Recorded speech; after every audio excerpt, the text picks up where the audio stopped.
น้องเกเรลืมรักพี่อกหักจากคนชื่ออ้อยน้องหน่อยก็ไม่ใยดี น้องต้อยน้องนี่ก็โบกมือลารูปยิ้มน้องเก๋พี่ดูต่างหน้าพี่จูบรูปรักรักนักหนาหวังใจไว้ว่าจะเป็นเพื่อนตาย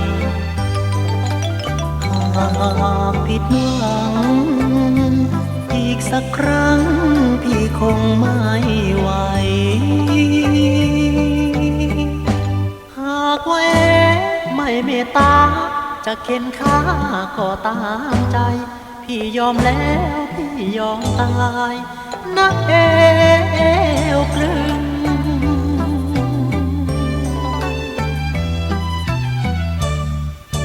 โธ่ก็ไหนคุยว่าเป็นหนึ่งหนึ่งในการหลอกลวงหลอกให้พี่สาบซึ้งทุกวันคิดถึงแต่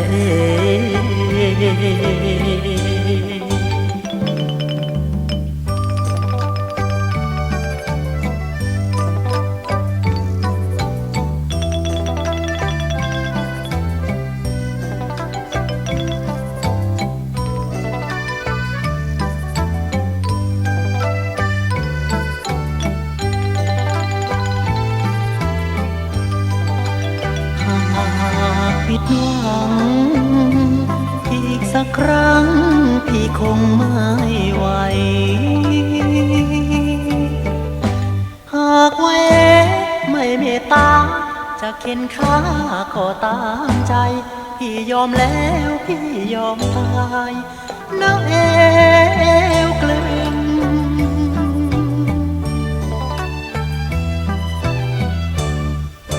โธ่ก็ไหนคุยว่าเป็นหนึ่งหนึ่งในการหลอกลวงหลอกให้พี่สาบซึ้งทุกวันคิดถึงแต่